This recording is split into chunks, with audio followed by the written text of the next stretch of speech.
안녕하세요, 스미더스입니다. 그, 저 어제는 푹 쉬었고요. 오늘도 오전에 저 일이 좀 많아가지고 쉬었다가 오후에 녹음을 하나 하려고 합니다. 사실 오후라고 할 것도 없죠. 지금 밖은 깜깜하고요. 지금은 이제 24일 밤 8시 5분입니다. 아마 식사들은 다 하셨을 테고 코로나 유의하십시오. 뭐 코로나에 대해서 또 현 정부의 대응에 대해서 길게 말씀드리고 싶지는 않습니다. 왜냐하면 이게 이제 뭐 제가 트위터에도 많이 말씀드렸었고 뭐 그렇기 때문에 따로 이 문제에 대해서 언급하고 싶지는 않고요. 이건 뭐 워낙 국가적인 재난이기 때문에 잘 수습이 되기를 바랄 뿐입니다. 제 트위터 주소는요. 사실 뭐 트위터 가입하시는 분, 트위터 회원이신 분들은 트위터 검색창에서 스미더스라고 검색하시면 그 영문으로 계정이 스미더스 0011로 된 계정이 있을 겁니다. 이게 이제 제 공식 계정이고요.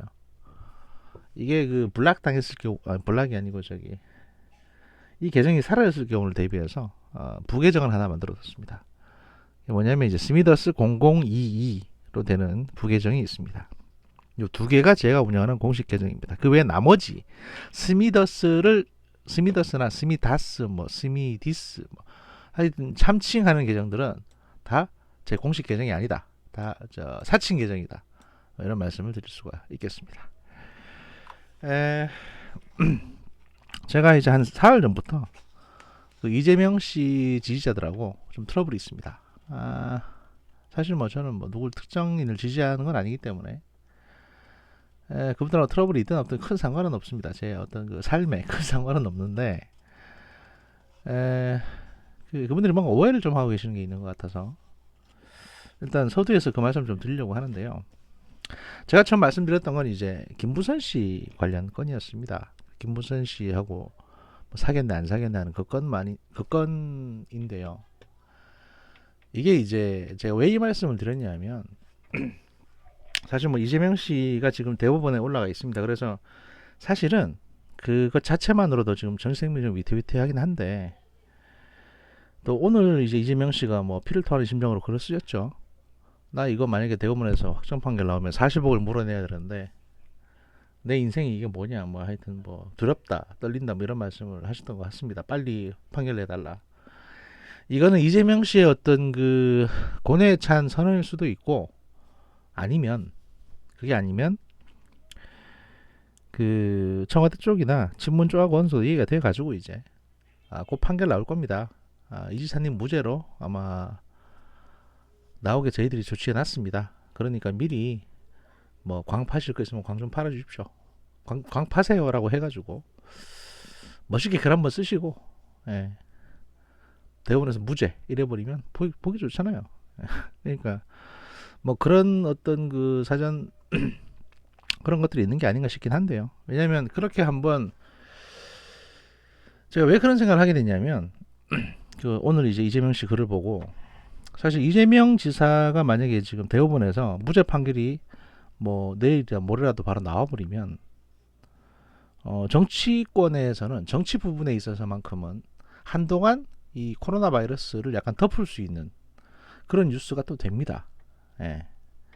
그래서 이제 그런 거를 지금 궁리 중에 있지 않은가 민주당 쪽에서 뭐 이런 생각이 들어서 그 말씀 드리는 거고 그 외에 이제 제가 이제 이재명 지사하고 김부선 씨 건을 말씀드렸던 거는 뭐냐면 여러분들 잘 아시겠지만 저도 뭐 관련 자료들을 많이 봤습니다. 엄청 많이 봤고 그 다음에 2018년, 17년 이때는요. 그 제가 다른 트위터 계정으로 그 이재명 씨를 소위 공개하는 소위 똥파리 계정들하고 무지하게 싸웠습니다.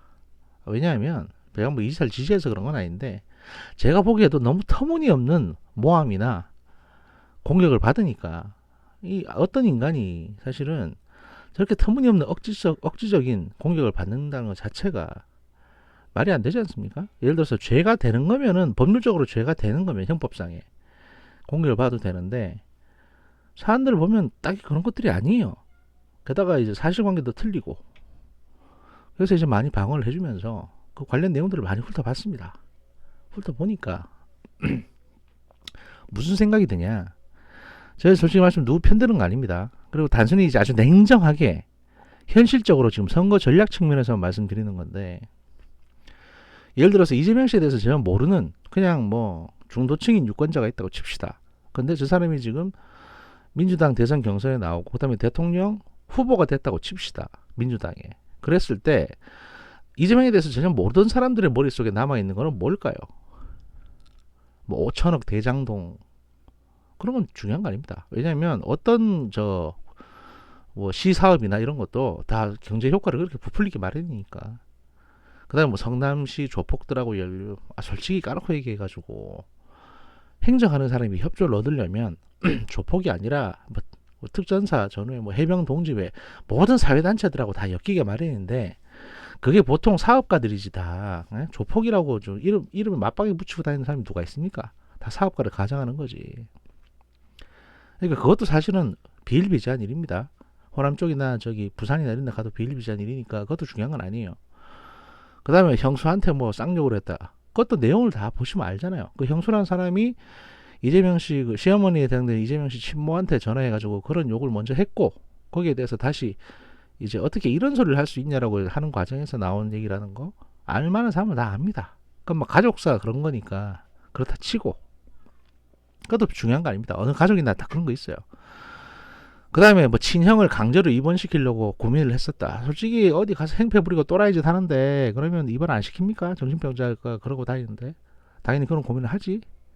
하지만 고민을 할 수 있지만 했다는 증거도 없고 하지도 않았습니다. 그러니까 그것도 별거 아니에요 사실. 그리고 해경궁 김씨는 누구냐? 솔직히 말해서 무슨 역적모의한 것도 아니고, 뭐 부인 계정이든 아니면 지지자들 이 공동으로 돌려 쓰는 계정이든 간에 뭐 그 정도 말했다고 해서, 그런 얘기 했다고 해서 그 안에 형법상의 법을 위반한 내용이 들어있는 것도 아닙니다. 물론 막말은 했죠.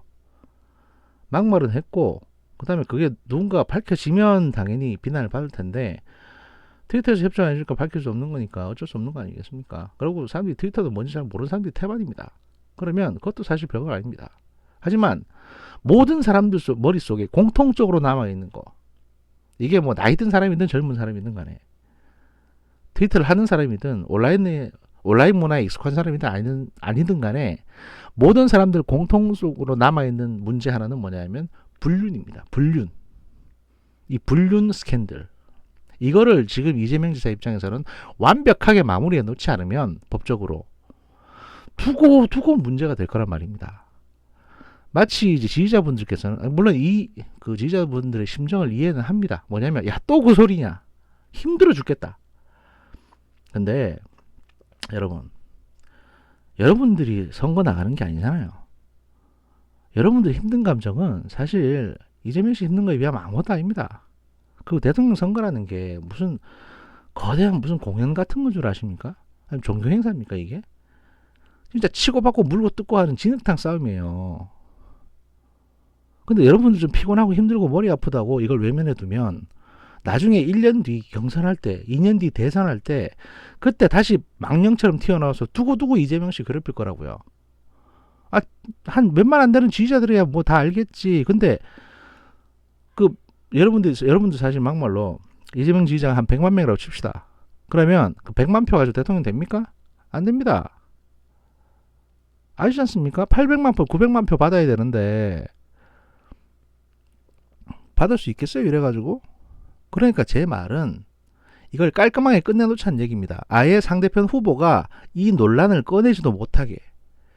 그래서 제가 말씀드린 게 뭐냐, 앞서서 뭐 고소 고발 당하고 말고 이랬던 거는 사실 신경 쓸 필요 없습니다. 그리고 그거는 내용이 워낙 복잡한 데다가 원체 뭐 이랬다 저랬다 한 거라서 중요한 건 아니고, 하지만 지금까지 한 번도 안 했던 게 있습니다. 이재명 지사 본인이 직접 김부선 씨에 대해서 허위사실 유포에 의한 명예훼손으로 고소를 한 적이 없어요.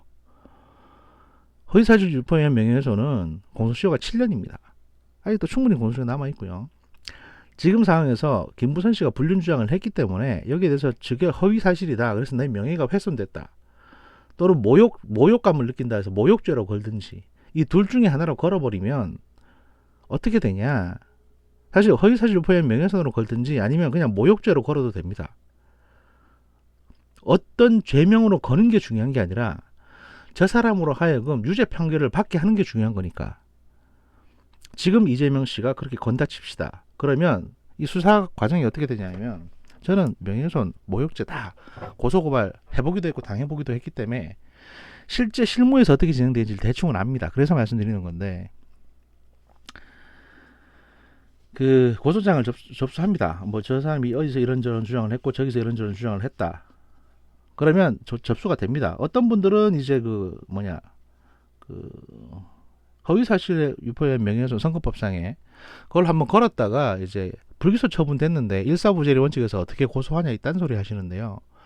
불기소 처분된 거는 일사부재리에 해당이 안 됩니다. 왜냐하면 결정이 난 게 아니기 때문에. 재판에 올라간 게 아니잖아요. 그러니까 다시 고소할 수 있어요. 사안이 달라지면. 그러니까 그런 걸 모르는 사람들이 무식하게 그런 주장을 하는 거라고요. 제가 이제 안 그래도 불기소 처분이라는 법률 용어에 대해서 오늘 일부 후반부에 약간 좀 안내를 해드릴 겁니다. 그래가지고 이제 고소를 하게 되면 뭐 모욕죄든 허위사실 유포 그냥 모욕죄든 아니면 허위사실 유포의 명예훼손이든 간에 고소를 한다고 합니다. 고소를 한다고 칩시다. 그러면 저 사람이 주장한 게 허위사실이라는 거를 누가 입증을 해야 되냐? 이재명 씨는 입증할 필요가 없습니다. 착각하시는 게 있는데, 이재명 씨가 고소를 당하면 이재명 씨가 입증을 해야 돼요. 만약에 이재명 씨가 허위사실 유포하고 고소를 당했을 경우에, 실제로 이제 2018년에 김부선 씨가 이재명 씨를 허위사실 유포의 명예훼손으로 고소를 했었죠. 그랬다가 취하했습니다. 근데 왜 고소를 했냐 하면, 그때 고소한 거는 뭐냐면 김부선 씨가 거짓말하고 다닌다. 그러니까 팩트 그대로입니다. 불륜 얘기 아닙니다. 김부선 씨가 거짓말하고 다닌다. 그 다음에 김부선 씨가 대마초를 상습적으로 피운다. 이 이재명 씨의 발언에 대해서 김부선 씨가 허위사실 유포의 명예훼손으로 고소를 한 겁니다. 그래가지고 와서 조사받으시라 라고 했었습니다. 그때 강용석 변호사가 대행을 했죠. 근데 이재명 씨는 이제 가서 일단 김부선 씨가 먼저 가서 진술을 하셨고, 그래서 이제 어떤 증거들이 필요합니다라고 이제 얘기는 들었을 겁니다. 그래서 뭐 증거 내실 거 있으면 내시고, 뭐 아니면 그냥 주장만 하실 거예요라고 이제 경찰이 얘기했겠죠. 그럼 그런 주장하고 끝났고, 그 다음에 이재명 씨 가셔가지고 진술을 하셨을 겁니다. 하셨는지 아니면 그냥 변호사가 가서 계속 시간만 늦췄는지는 모르겠는데, 근데 이제 김부선 씨가 이재명 씨를 고소했던 허위사실 유포라고 해당했던 이재명 씨의 발언 중에 무슨 내용이 있었냐 하면, 저 상습적으로 대마초 피운다는 거하고 거짓말하고 다닌다. 이거는 사실은 거짓말한 부분이 좀 있고, 그 불륜권 외에라도 그 다음에 상습적으로 대마초 피운 부분도 있습니다. 김부선 씨가. 그렇기 때문에 이건 허위사실이라고 할 수가 없어요, 사실은. 그래서 이재명 씨는 여기에 대해서 증거 내놓기가 딱 좋았습니다. 신문 기사만 스크랩해서 내도 돼요. 근데 김부선 씨는 그럼 왜 고소 취하를 했냐? 일단은 강용석 씨가 그 사건 진행 중에 강용석 변호사가 구속이 돼 버렸고요. 자기 일 때문에, 강용석 변호사 일 때문에 구속이 돼 버렸고, 그러니까 법률적인 조언을 전혀 받지를 못하게 됐습니다. 김부선 씨가. 그 다음에 여기저기서 아마 이제 이재명 씨가 뭐 부탁을 했든지 아니면 여기저기 측근들이 들러붙어가지고 이제 주저앉히기 시작했겠죠. 야, 그러다가 니 큰일 난다. 이런 식으로. 그러다가 니 대마초 피운 건 사실 아니냐. 이런 얘기 했겠죠. 그래서 사람을 주저앉힌 겁니다. 게다가 김부선 씨가 착각하고 있는 게 하나 있는데, 뭐냐면, 이거 뭐 많은 분들이 착각을 하시는 건데요. 누군가를 고소를 하지 않습니까? 그러면 그 고소한 사람이든 피고소이든 간에 증거를 경찰관이 보기 좋게 딱 문서나 전자파일로 만들어서 경찰관에게 제출해야 됩니다. 예를 들어 가지고 증거는 어디 있다. 그러면 경찰관이 거기 가서 그 증거를 갖고 오질 않아요. 경찰관이 왜 그래야 되는데요? 그러니까 많은 분들이 착각하시고 놀라는 게 뭐냐면, 증거는 고소인이 다 만들어 가지고 준비해서 가져가야 됩니다. 그걸 충분하게 준비해서 제출하지 못하면 이거는 불기소 처분 날 수밖에 없어요. 어떤 사건이든 경찰이나 검찰이 직접 증거 조사를 하지 않습니다. 이런 유의 범죄에서는요. 그러니까 예를 들어서 뭐 김부선 씨가 그랬죠. 싱가포르에 내 노트북이 있다. 그거 좀 갖고 와 달라. 그거 한다고 해서 경찰이 싱가포르에 연락해가지고 그 노트북을 가져오진 않는다는 겁니다. 김부선 씨가 가져오셔야 돼요. 근데 그걸 못했기 때문에 결국에는 고소가 취하된 겁니다. 바꿔 말하면 이런 상황인 겁니다. 김부선 씨는 법에 대해서 잘 몰라요. 경찰이 기대를 했겠지만 그것도 잘 예의치 않게 됐고 강용석 씨도 중간에 구속이 돼버렸습니다. 그러니까 명예훼손으로 걸었다가 스톱 돼버렸고, 그래서 제가 이재명 씨 측에 얘기하는 건 뭐냐, 지금 이거를 법률적으로 깔끔하게 해놓으려면 김부선 씨를 허위사실 유포의 명예훼손이나 아니면 모욕죄로 형사고소를 직접 하시라는 겁니다. 이거는 이재명 지사가 불륜을 했네 안 했네 하는 부분하고는 상관이 없습니다. 불륜을 했든 안 했든 간에 고소하는 게 좋습니다. 이래야 깔끔하게 끝날 수가 있습니다. 제가 보기엔 지금 김부선 씨가 갖고 있는 증거가 없어요. 뭐 싱가포르에 노트북이 있다는 것도 본인이 가지러 갈 수 있는 형편도 아닌 것 같고, 그 안에 그게 있는지 없는지도 확실히 모릅니다. 그 다음에 핸드폰들도 뭐 포렌식 운운하시는데, 그 당시 사용했던 핸드폰을 포렌식 한다고 그 안에서 뭔가 나오는 게 아니에요. 그리고 핸드폰이 남아있을지도 만무하고, 보통 거의 나이 60대 가는 사람이, 그것도 여성이, 중년 여성이 전자기기 사용하는 패턴에 대해서 잘 아시지 않습니까? 언제 자기가 무슨 핸드폰을 썼는지 그게 지금 남아있는지 아닌지도 모르는 상황인데, 그다음 통신기록 같은 경우는요, 이건 무슨 국가 반역죄 아니면은 한 5년 이전의 통신기록은 남아있지 않습니다. 심지어 2007년, 2008년 이때는 한창 사귀었다고 주장했는데 2007년, 2008년 이때는 카톡이나 이런 게 존재하지도 않았었고요. 일반 MMS, 문자 메시지가 남아있으면 남아있을 텐데, 사실 이메일도, 그 당시 이메일도 보관하고 있는 사람이 드물 겁니다. 그 나이 때 사람들은. 같은 이유로 이재명 씨도 지금까지 아마 불안하니까 고소를 못하셨을 가능성이 높아요. 자기가 모르는 증거가 어디서 뭐가 나올지 모르니까. 근데 그렇든 아니든 간에, 본인이 떳떳하든 본인이 떳떳하지 않든 간에, 본인이 앞으로 대선 경선 나가시고 본선에 올라가셔서 또 경쟁을 하시려면 지금 김부선 씨를 고소해가지고 법률적으로 아주 발발 놓는 게 낫습니다. 제가 보기에는 김부선 씨 지금 증거가 없어요. 그러면 허위사실 유포행 명예훼손이나 모욕죄로 이재명 씨가 김부선 씨를 고소할 경우에, 그 불륜 사건에 관해서 몇몇 발언만 찝어가지고, 그러면 경찰은 일단 이재명 씨를 부를 겁니다. 그래서 이거 그럼 뭐 불륜하신 증거, 불륜 안 하신 증거 혹시 있냐? 2007년도 일인데 어떻게, 없는 증거를 어떻게 만들어 오냐? 이렇게만 진술하시면 됩니다. 변호사인데 뭐 잘하실 거 아닙니까? 그러면 그 다음에는 김부선 씨를 부를 거예요. 그래서 김부선 씨한테 불륜하셨다고 주장하셨으니까 불륜하신 증거 갖고 오라고 할 겁니다. 그때 김부선 씨가 증거 제출을 못하게 되면 이 사건이 어떻게 될 것 같습니까? 그럼 검찰로 올라갈 겁니다. 검찰로 올라가가지고 일단 주장을 했는데 그 주장에 대한 증거가 없기 때문에 첫 번째, 30만 원 벌금형이 나올 가능성이 있습니다. 지금 검찰은 사실 공정하게 수사를 하고 있죠. 첫 번째, 30만 원 벌금형이 나오게 되면 어쨌든 김부선이가 거짓말했다, 명예훼손했다는 걸로 결론이 나오는 겁니다. 법적으로. 그러면 그거를 대대적으로 광고하면 됩니다. 두 번째, 만에 하나 증거 불충분으로 불기소될 가능성이 있습니다. 근데 사실 증거 불충분이 될 가능성이 없는 게, 그 김부선 씨가 이재명 씨에 대해서 불륜했다는 식으로 주장한 언론 보도라든지 발언, 페북, 스크랩 이런 것들은 널려 있거든요. 이 증거는 풍부합니다. 이 불륜했다고 얘기한 거. 그러나 그 불륜을 했다는 자기의 주장을 뒷받침할 만한 증거가 없습니다. 이렇게 되면 그게 허위가 되기 때문에 증거 불충분이 되지 않습니다. 제 예상에는 반드시 모욕죄나 허위사실 유포행 명예훼손으로 벌금이 나오게 돼 있습니다. 이거는 기소가 됩니다. 그러면 그 기소되는 기소 또는 기소 유예가 되든 기소가 되든 간에, 이 두 개, 불기소가 아니라 기소 유예를 말하는 겁니다. 기소 유예가 되든 기소가 되든 이 결과만 가지고 이재명 씨는 법률적으로 깨끗해지는 어떤 그 확답을 받은 겁니다.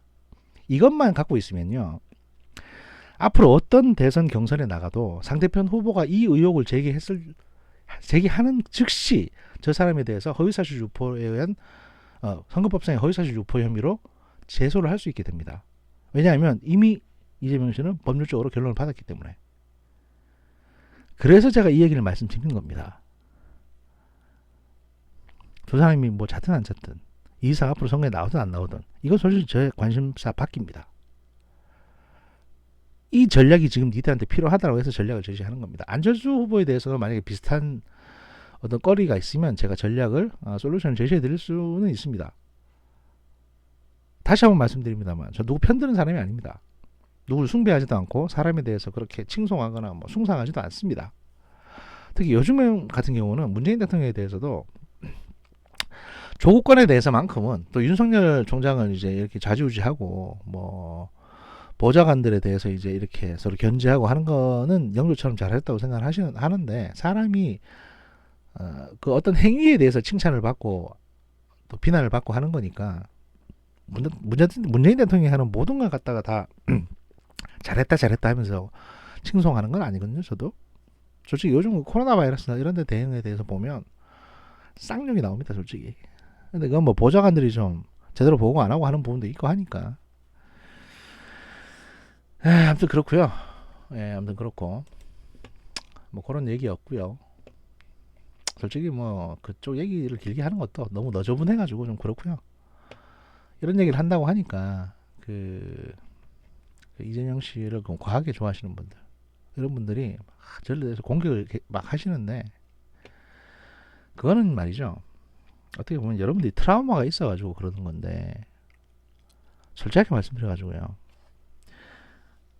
누가 도움을 주기 위해서 얘기를 꺼냈는데 그걸 마치 그 얘기를 왜 다시 꺼내냐 너 이상한 놈이다 이렇게 공격을 하시는 분들은요. 솔직히 이재명 지사 옆에 안 계시는 게 낫습니다. 왜냐면 여러분들은 이재명 씨를 위해서 그러는 게 아니고 여러분 스스로를 위해서 여러분 스스로의 정신건강을 위해서 지금 빠지를 하시는 거예요. 그거는 그 정치인을 위해서도 좋지 않습니다. 쉽게 말씀드려가지고 여러분들이 옆에 줄줄이 붙어 있잖아요. 그래서 이재명 씨가 대선 어떤 레이스에 나가지 않습니까? 그러면 상황이 어떻게 되냐면 마치 어떤 병사가 전쟁터에 엄마 데리고 나가는 거하고 똑같습니다. 여러분들은 이재명 씨 엄마인 셈이에요. 그럼 신경이 쓰여가지고 전투를 제대로 할 수 있겠습니까? 한번 제대로 붙어가지고 뭐 저기 칼질을 갖다 하고 방패로 맞고 이래야 되는데 옆에서 자꾸 엄마가 껴들어서 아이고 니 다치면 어떡하냐 이런 식으로 껴들면 전쟁을 하겠냐고요.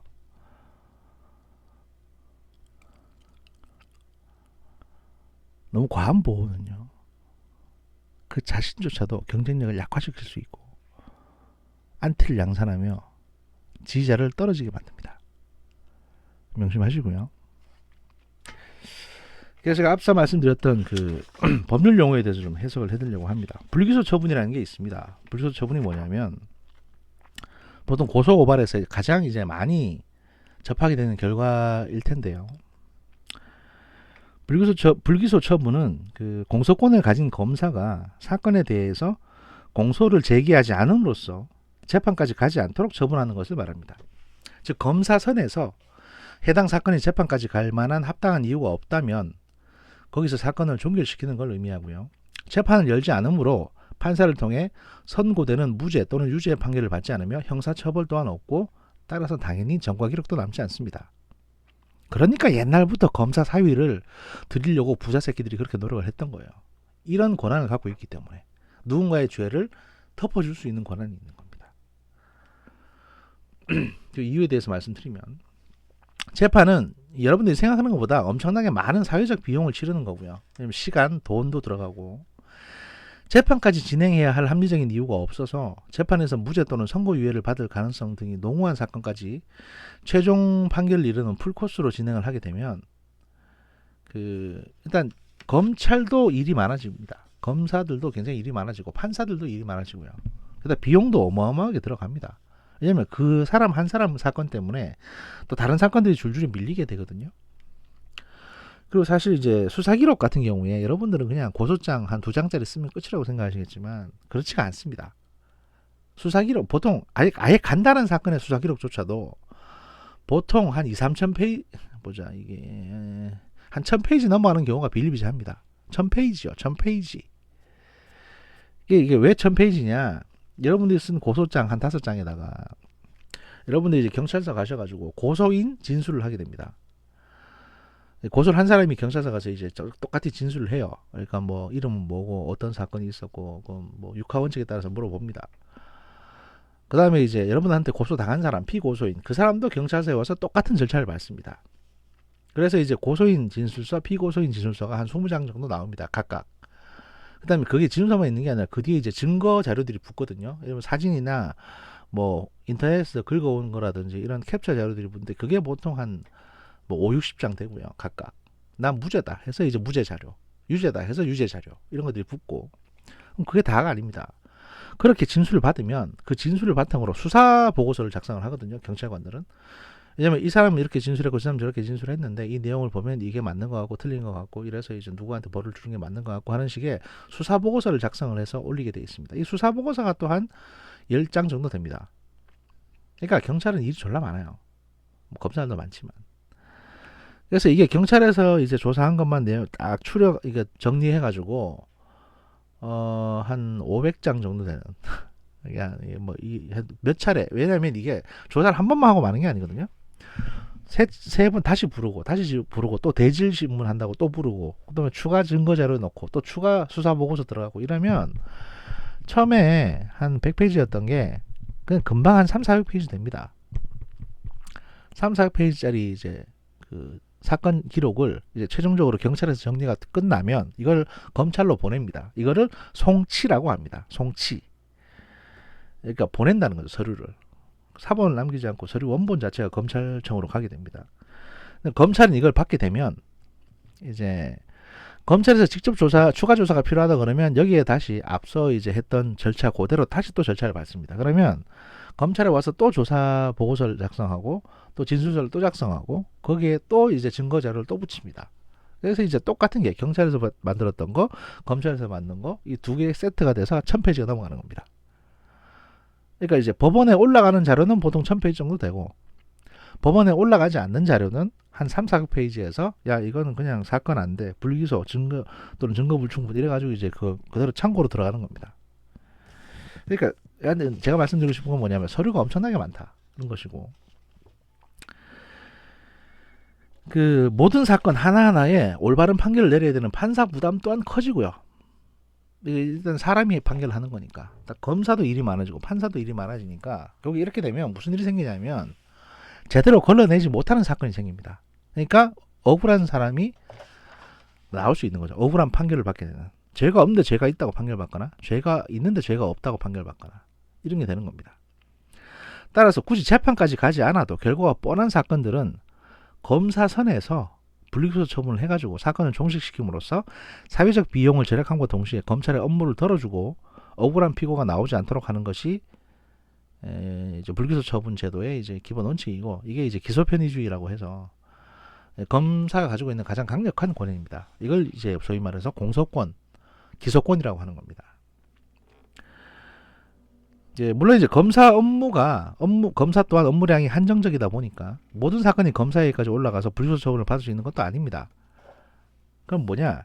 재판까지 갈 필요가 없는 웬만한 사건들의 경우에는 그 최초 신고 접수를 받는 경찰선에서 고소인을 설득해가지고 돌려보내는 경우가 많습니다. 그러니까 이제 증거가 많지 않은 것 같고 이 고소하고 싶어하는 사람의 진술도 오락가락하고 또 이제 잡아내도 큰 벌을 줄 수 없을 때, 예를 들어 가지고 뭐 인터넷에서 누가 내 주민번호를 도용해 가지고 회원가입을 했는데 이 사람을 잡고 싶다, 고소할 수는 있어요.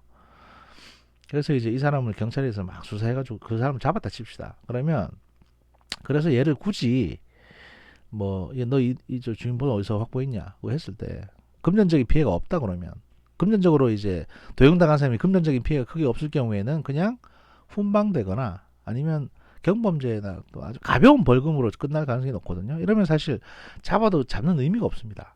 또는 그 주민번호 주운 애가 그냥 인터넷에서 보고 쳤다 이렇게 할 수도 있는 거니까. 그래서 이제 경찰은 자기도 피곤하니까 이건 좀 힘듭니다 이러면서 돌려보내는 경우가 비일비재합니다. 그래서 사실 경찰에 대한 인식이 안 좋은 것도 좀 있습니다. 그럼에도 불구하고, 그렇게 설득을 하는데도 불구하고 고소인이 말도 안 되는 사건으로 고소를 진행해 달라고 막무가내로 때를 쓰면 어쩔 수 없이 고소를 진행시켜 주기는 합니다. 예를 들면 옆집 고양이가 우리 집 그 담장에 올라왔는데 내가 기분이 나쁘다, 옆집을 고소하고 싶다, 내 재산이 침해된 것 같다, 고양이 발자국이 찍혔잖냐, 그러면 경찰이 한숨을 쉬고 굳이 해달라고 하면 고소장 써가지고 접수해 줍니다. 당연히 검찰선에 올라가서 이제 그냥 드랍되겠죠. 불기소 처분 될 텐데 어쨌든 해주긴 해줍니다. 그럼 이 절차, 진술 받고 옆집 불러서 진술 받고 고양이 사진 찍고 이 고양이 발자국에 대한 거 다 증거 재 가지고 이제 국과수에 이 고양이가 맞는지 알아보고 그다음에 어느 정도 피해가 나왔는지 그 담장에 고양이 발자국이 올라가서 담장에 경제적인 가치가 손상이 됐는지 안 됐는지 다 파악한 다음 이 수사보 이 개떡 같은 사건에 수사보고서 작성하는데 이 경찰관은 하루 종일을 보내야 됩니다. 그러고서 검찰청에 불기소 초문으로 보내면 검사들은 아 이거 사건 안 되네 이러고 끝냅니다. 그러면 이제 고소했던 사람은 억울하겠죠. 아니 나 기분이 나쁜데. 하지만 그거는 그 고소인께서 갱년기고 우울증이 오셔서 그런 거지 고양이 잘못은 아니거든요. 그런 일들이 비일비재하게 많기 때문에 어지간하면 경찰서에서 돌려보낸다는 겁니다. 그래서 이제 막무가내로 때를 쓰면 어쩔 수 없이 고소를 진행시켜주긴 하지만 경찰 수사관이 사건 조사 후 검사에게 불기소 의견으로 사건을 검찰에 송치해버리면 검사가 대부분 불기소 처분을 통해서 거기서 사건을 종결시킵니다. 그래서 이제 그 퍼센테이지를 보면 경찰이 불기소 의견으로 송치한 사건에 대해서 검사가 실제로 불기소 처분을 내릴 가능성은 통계적으로 99.79%나 됩니다. 하지만 99.79 그러니까 예외가 있다는 거죠. 제가 했던 사건이 그 예외에 해당됐습니다. 경찰은 제 사건을 그러니까 제가 고소한 사건을 불기소 의견으로 보냈는데 제가 검사를 설득을 해가지고 그 제가 고소한 그 상대방에게 벌금 300만 원이 나오게 했습니다. 아무튼 뭐 그랬다는 겁니다. 그래서 이제 불기소 처분의 법률 용어 종류를 보면 어떤 게 있느냐. 여러분이 보통 누군가를 고소했다가 유감스럽게도 고소가 잘 안 됐습니다 라고 검찰청에서 이제 공문이 올 겁니다. 그러면 그 공문 뒤에 보면 대충 이것 중에 하나입니다 라고 적혀 있는 게 바로 이겁니다. 뭐냐. 참 기소유예는 뭐냐면 피의 사실은 인정되지만 형법의 양형 기준에 의거해서 참작하여 공소를 유예하는 것을 말합니다. 즉 죄는 분명히 있는데 정황상 처벌을 내리기 어렵거나 그 사안이 매우 경미할 경우에 기소를 유예하는 거 한번 봐주는 겁니다. 예를 들어 어린애가 누군가를 약간 다치게 했다면 상해죄와 폭행의 죄가 되지만 이 범인 연령 때문에 처벌하기 곤란하기 때문에 검사선에서 기소유예를 하는 겁니다.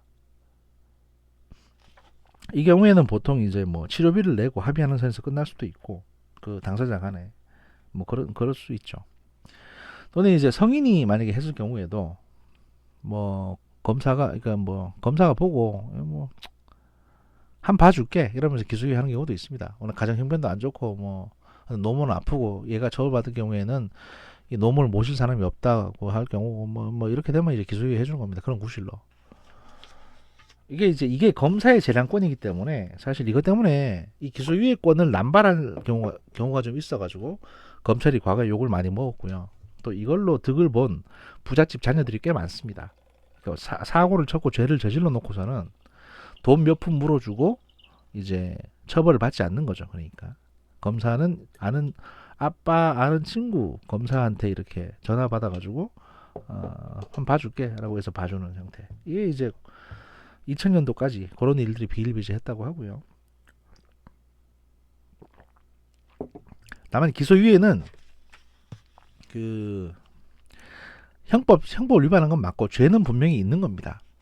하지만 기소유예를 했기 때문에 결국에는 이제 얘는 전과도 없고 마치 법원에서 무죄 판결 받은 거하고 똑같은 효과를 보게 됩니다. 그래서 아예 그 기록 자체가 기소유예 기록은 사실은 범죄 기록으로 남지 않게 됩니다. 전과 기록이 남지 않는다는 겁니다. 그러니까 물론 기소유예 기록은 남아있지만. 두 번째, 혐의 없음. 사실 이 혐의 없음을 많이들 접하시게 될 텐데요. 혐의 없음은 두 종류가 있습니다. 하나는 범죄가 인정이 안 되는 경우. 혐의 없음하고 관로하고 범죄 인정 안 됨이 있는데 이건 뭐냐면 사건에 대한 피의 사실이 범죄를 구성하지 않거나 범죄로 인정되지 않는 경우를 말합니다. 그러니까 형법상의 범죄로 규정된 사건이 아니라면 범죄로 인정이 되지 않기 때문에 거기서 수사를 종료하는 건데요. 예를 들면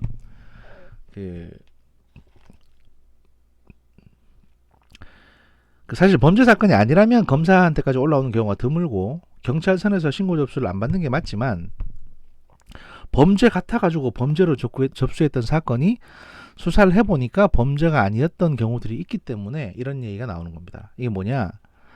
밤마다 아파트 옥상에서 망원경으로 남의 집을 엿보는 스토커에 대한 신고가 접수가 됐는데 붙잡아가지고 조사를 해보니까 취미로 천체 관측을 하는 사람이었다. 그 수사 결론이 나오면 혐의 없음 통보를 받고 범죄 인정이 안 되는 겁니다. 아마 이제 그 천문학 교수님께서 뭐 하셨으면 이렇게 추정이 될 수도 있고 좋은 변호사 쓰면 이렇게 되는 거죠. 근데 이런 경우는 극히 드물고요. 가장 흔한 경우가 뭐냐면 혐의 없음이 뭐냐면 이제 증거 불충분입니다. 보통 이제 나 고소당했는데 무혐의 처분 났어. 너 이제 너 내 손에 죽었다.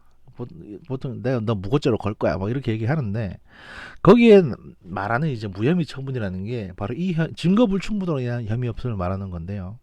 이 경우에는 사실 무고죄로 고소하는 게 어렵습니다. 왜냐하면 증거가 부족했기 때문에 혐의 없음이 나온 거니까 이거는 검찰에서 보고 무고죄 사유는 보이지 않는다고 판단을 해요, 미리. 왜냐하면 무고죄는 무고죄 여부에 해당되냐 안 되냐는 수사기관에서 이 사건을 접하고 나서 자동적으로 여기에 대해서 고려를 하게 되어 있습니다, 원래. 그러니까 특별히 무고죄로 고소 안 하더라도 수사기관에서 먼저 결론을 내립니다. 즉 사건에 대한 피의 사실을 인정할 만한 충분한 증거가 없는 경우에 이제 증거 불충분으로 혐의 없음이 나오는데요. 증거재판주의 원칙에 따라서 확실한 증거가 없다면 당연히 기소를 통해서 재판까지 치러줘도 무죄 판결이 나오는 게 일반적이고요. 증거가 없기 때문에. 검사가 수사를 진행했음에도 불구하고 증거를 발견하지 못하게 되면 재판을 해도 사실은 무죄가 나오겠죠. 증거가 없으니까. 또 증거가 확실하지 않음에도 불구하고 검사가 기소를 했다가 무죄 판결이 나오면 오히려 검사의 검찰 중립성과 검사로서의 자질을 의심받을 수도 있기 때문에 뚜렷한 증거가 없다면 증거 불충분으로 해서 무혐의 처분 내리게 됩니다. 그러니까 이 경우가 사실은 가장 많은 경우인데 여러분들이 이제 여기에 대해서 이제 법을 잘 모르시는 분들이 오해하는 게 뭐냐면 나는 고소만 했고 경찰서 와서 진술하니까 가서 진술했는데 경찰관이 내가 고소했는데 경찰관이 나를 굉장히 무슨 범인 취조하듯이 기분 나쁘게 하더라. 그래서 나도 삐딱하게 뭐 경찰관이 추가 증거 있으면 갖다 달라고 그랬는데 안 갖다 줬다. 이렇게 되면 여러분이 고소하신 거는 그냥 휴지 조각이 됩니다. 이렇게 무혐의 처분 나는 거예요. 왜냐하면 경찰관은 말입니다. 고소를 한 사람이라고 해서 무조건 저 사람 말이 맞다고 생각할 수가 없습니다. 그러니까 고소인이든 피고소인이든 간에 둘 다 거짓말 한다는 전제하에서 경찰관은 계속 같은 걸 물어봐요. 똑같은 걸 계속 물어봅니다. 그러면 똑같은 걸 계속 물어보다 보면 사람이 짜증이 나게 돼 있거든요. 그러면 짜증이 나게 되고 감정적으로 흔들리게 되면 진술에서 미묘한 변화가 생기기 시작합니다. 거짓말하는 사람들은. 경찰관은 그걸 잡아내려는 거지 고소인이 미워서 이러는 게 아니에요. 그게 수사 기법입니다. 근데 거기에 감정이 동요돼가지고 내가 증거가 있음에도 불구하고 저 경찰 새끼 마음에 안 든다고 안 갖다 준다. 그럼 증거 없는 거랑 마찬가지니까 무혐의 처분 나는 겁니다. 그러놓고서 나중에 뭐 경찰이 돈 받았네 뭐 이딴 소리가 이제 밖에 나오는 거죠. 이 두 가지 이제 무혐의, 그러니까 범죄가 인정이 안 되는 부분, 그 다음에 증거 불충분으로 인한 혐의 없음, 이게 이제 있고, 또 하나는 뭐냐, 죄가 안 되기 때문에 이제 불기소 처분하는 경우가 있습니다. 이건 뭐냐면, 피의 사실이 범죄 구성 요건에 해당이 되지만, 법률상 위법성 조각 사유가 있어가지고 범죄를 구성하지 않은 경우가 있습니다. 그러니까, 예를 들면 정당방위나 뭐 긴급피난 같은 그런 걸 말하는 건데요. 그러니까 화재가 나가지고 집에 불이 나가지고 부득이하게 옆집으로 이제 주거 침입을 해서 피난을 하기 위해서 옆집으로 들어갔다든지 이걸 긴급 피난에 해당되고 또 이제 정당 방위로 집에 침입한 강도를 이게 두들겨 패서 제압을 한 경우에는 정당 방위이기 때문에 이것도 죄가 안 됩니다. 그래서 이제 검사가 기소하지 않습니다. 그래서 보통 이제 범죄는 맞는데 일반적인 경우에는 그 위법성 조각 사유라는 게 이제 이런 경우에 이런 일을 했을 때는 이 행위는 위법하지 않은 걸로 본다라는 겁니다. 이거 법률 용어인데 그래서 이제 긴급 피난이나 정당 방위가 인정이 되게 되면 죄가 안 되기 때문에 이제 기소를 안 하게 되는 거고요. 마지막으로 이제 공소권 없음, 마지막이 아니고 끝에서 두 번째인데 공소권 없음 인해 가지고 이제 불기소 처분되는 경우가 있습니다. 공소권 없으면 뭐냐? 고소를 진행할 수 있는 공소권이 없어진 경우를 말합니다. 예를 들어서 반의사 불벌죄라는 게 있는데 이거는 원고가 처벌을 원하지 않을 경우에는 수사기관이 처벌할 수 없는 범죄를 말합니다. 보통 명예훼손 죄 같은 경우에는 반의사 불벌죄입니다. 그러니까 내가 명예훼손을 당했는데 딴 사람들이 내 대신에 고소를 하고 싶어도 이 당사자인 내가 그 사람 처벌 원치 않는다 그러면 거기서 바로 수사가 스톱됩니다. 검사가 공소하고 싶어도 공소할 수가 없습니다. 이게 이제 반의사 불벌죄의 경우에 공소권 없음이 되고, 또 다른 하나는 수사를 하고 있는데 그 범인 또는 피의자가 사망을 한 경우에, 그러니까 죽은 사람에 대해서는 이제 기소를 할 수가 없거든요. 피의자가 사망한 경우에는 검사의 공소권이 없어지므로 기소를 못하게 되니까 공소권 없음으로 불기소 처분이 됩니다. 수사가 진행되고 재판을 통해서 진실이 밝혀지기 전에 피의자가 자살이나 그 모종의 이유로 사망하게 되면 그대로 사건이 붕 떠버리기 때문에 이렇게 되는 거고, 뭐 박연차 게이트 당시에 노무현 대통령 건이라든지 또는 성완종 씨 게이트 건이라든지 또는 국정원 직원의 이제 마티스 자살 사건 같은 경우가 이런 식으로 공소권 없음이 되는 가장 대표적인 케이스고요. 또 하나는 이제 각하라는 게 있습니다. 각하. 그러니까 그 불기소 처분 중에 검찰 단계에서 각하되는 사건들이 있는데요. 이건 뭐냐면 법률상 고소를 진행하지 못하는 경우 검사가 사건을 각하시킵니다. 예를 들어서 그 모욕죄 같은 경우는 친고죄거든요. 근데 대리인이 고발장을 작성하는 경우가 있습니다. 이렇게 되면 일단 접수가 됐는데 검찰까지 올라왔는데 그 당사자가 나는 이거 고소하고 싶지 않았는데 고소가 잘못 들어갔다 이러면 사건 그냥 각하시켜 버립니다. 바로. 또는 이제 형법에 따라서 직계 존속을 고소할 수 없으므로 아들이 아버지를 고소한 경우에는 이 사건이 쭉 올라오면 검사가 이제 각하시켜 버립니다. 하지만 각하시켜 버립니다. 그다음 또 하나는 이제 공소보류라고 있습니다. 근데 공소보류는 일반인들은 알 필요가 없고요. 왜냐하면 이건 이제 국가보안법상 그 간첩들에 대해서 귀순하고 수사에 협조한 간첩들에 대해서 이제 감옥에 넣지 않고 봐주기 위해서 공소보류라는 제도를 운영하고 있는 경우가 대부분이기 때문에 이거는 뭐 일반인이 알 필요는 없는 부분이고요. 그래서 이제 결론부터 말씀드리면 불기소 처분이라는 거는 이꼴 무죄. 사실 법률적으로는 불기소 처분은 무죄입니다. 왜냐하면 재판에 올라가도 무죄 판결이 날 거기 때문에. 하지만 그게 죄가 없다고 해서 무죄가 아니라 증거가 없다고 해서 무죄가 나는 거니까 법률적인 부분하고 윤리적인 부분은 조금 차이가 날 수밖에 없습니다. 그 사법체계에서의 확실한 대원칙은 뭐냐면 재판까지 가서 유죄 판결을 받지 않으면 유죄가 아니라는 겁니다. 이게 이제 그 무죄 추정의 원칙이죠. 즉 불기소 처분을 받은 사건에 한해서는 피해자는 형법상 유죄도 아니고 범죄자도 아닙니다. 하지만 불기소 처분을 받았다고 해도 확실하게 범죄를 저지르지 않았다는 것도 아닙니다. 저지른 범죄 행위를 참작할 만한 충분한 이유가 있거나 확신할 만한 증거가 불충분해서 재판으로 넘길 만한 충분한 이유가 없다면 실제로는 범죄를 저질렀는지 안 저질렀는지 알 수 없기 때문에 불기소 처분을 받는 것이기 때문입니다. 그래서 도덕적인 관점에서 불기소 처분을 받은 사람이 과연 순결하게 무죄인가 하는 점에서 본다면 법적 개념에서의 무죄와는 약간 다를 수 있습니다. 예를 들어서 범인이 거의 확실한 연쇄살인 용의자가 검사의 이제 기소 전에 자살을 통해서 스스로 목숨을 끊게 되면 검사에게는 이제 공소권이 없어지므로 사건은 불기소 처분되고 고인인 피의자는 재판에서 유죄 판결을 받지 않았으므로 법적으로는 유죄가 아닙니다. 하지만 사람들은 일반적으로 이미 범죄를 저질러 놓고 죽음으로써 처벌을 회피한 피의자의 죄가 없다고 보진 않습니다. 뭐 갖다 대기는 그렇지만 노무현 대통령 건도 약간은 그래서 이제 논란이 많은 거죠, 사실은. 뭐 돈을 받으신 거는 200만 불인가 뭐 받으신 건 사실인데 이게 대가성이 있냐 없냐 가지고 한참 시끄러웠는데 중간에 이제 그 돌아가심으로써 수사가 더 이상 진행이 못됐기 때문에 여기에 대해서 이제 사회 전체가 언급을 안 하고 있을 뿐입니다. 그리고 사실 뭐 이것도 수사 결과가 나온 건 아니니까 제가 여기에 대해서 이제 받으셨다 안 받으셨다 언급하는 것도 적절치 않습니다. 이게 일종의 어떤 그 이데올로기처럼 된 부분이니까. 하지만 받으신 거는 본인도 인정을 하신 부분이고 이게 어떤 성격의 돈이었냐에 대해서는 이제 추가적으로 수사가 진행됐다면 여러 가지 유의미한 결과가 나올 수 있었겠지만 일단 거기서 스톱돼 버렸기 때문에, 그래서 이제 윤리적인 거하고 법률적인 거하고 차이가 난다고 말씀드리는 겁니다. 그리고 증거가 불충분해서 무혐의, 즉 혐의 없음으로 불기소 처분이 된 경우에 피의자는 사실상 무죄 판결과 비슷한 처분을 받은 것이라고 할 수 있습니다. 법률적으로는. 검사가 불기소 처분을 신청할 정도로 증거를 확보하지 못했다면 어차피 재판까지 이어졌어도 무죄 판결을 받을 가능성이 크기 때문입니다.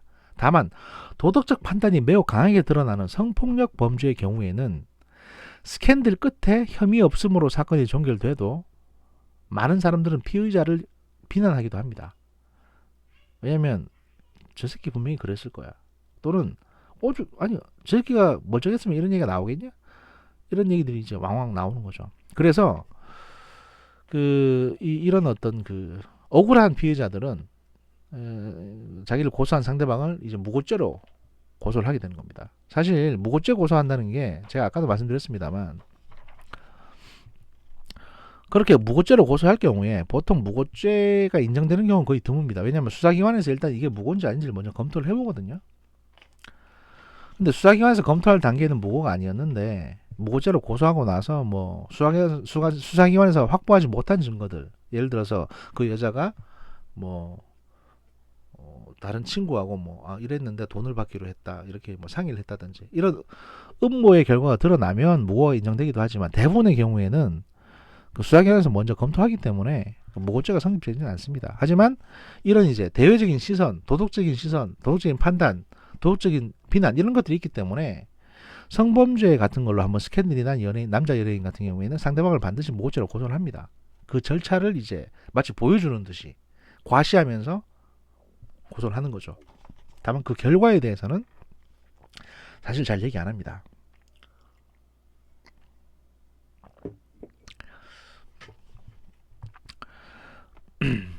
법과 도덕의 괴리가 있는 부분이기 때문에 불기소 처분이 무죄인가 아닌가에 대해서는 사람마다 느끼는 바가 다를 수밖에 없습니다. 이건 사실 케이스 바이 케이스라는 겁니다. 하지만 상기했듯 법적으로는 불기소 처분을 받은 피해자는 유죄가 아니므로 이를 가지고 피해자를 범죄자라고 모욕하거나 또는 선거나 경선에서 너 이런 일 있었지 않냐라고 허위사실 유포하게 되면 당연히 바로 처벌받게 됩니다. 그래서 제가 아까도 이재명 씨, 김부선 씨 건에 대해서 이재명 씨와 김부선 씨를 고소하는 게 좋겠다. 허위사실 유포의 명예훼손이든 아니면 모욕죄든 이렇게 말씀드린 게 바로 이 이유 때문입니다. 지금 고소를 하게 되면 김부선 씨가 유죄 판결을 받을 가능성이 높습니다. 벌금 한 30만 원만 나와도 유죄거든요. 그러면 이걸 가지고 다른 어떤 대통령 선거의 후보자들이 아예 이 얘기를 꺼내지도 못하게 입을 막아버릴 수가 있는 겁니다. 또 하나, 불기소 처분이 무죄 확정 판결과 결정적으로 다른 점은 일단 이와 같은 처분을 했더라도 나중에 그 처분이 잘못되었음이 밝혀지면 사건을 제기해서 기소할 수 있다는 겁니다. 그러니까 이제 뭐냐, 혐의 없음 무혐의 처분 나왔다, 또는 공소권 없음 결과가 나왔다, 또 기각됐다, 기소유예됐다, 이런 얘기들을 쭉 하시는데요.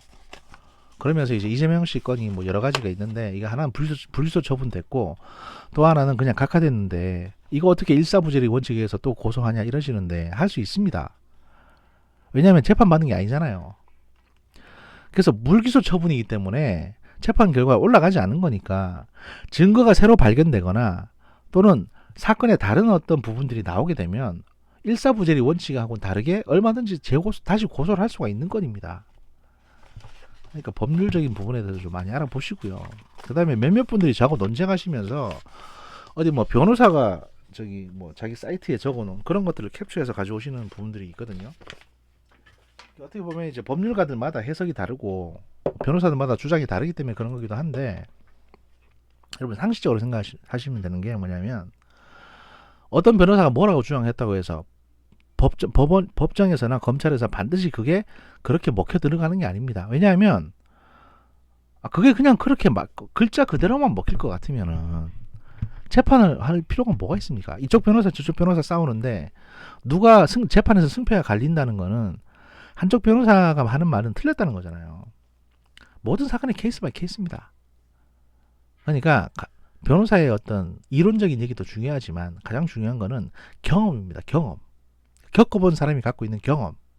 그리고 저쪽 변호사가 저런 주장을 한다고 하더라도 이쪽에서 전략을 새롭게 짜가지고 저 변호사의 주장을 극복할 수 있는 전략으로 밀어붙이면 얼마든지 상대방한테 엿을 먹일 수가 있습니다. 재판에서. 그러니까 변호사들끼리 서로 싸우는 겁니다. 그러니까 전문가가 필요한 거고요. 허황된 사람들의 허망한 얘기 듣지 마시고요. 욕심 없는 저 같은 사람의 얘기를 들으시기 바랍니다. 1부 여기서 마치고요. 시간이 되면 2부 하도록 하겠습니다. 감사합니다.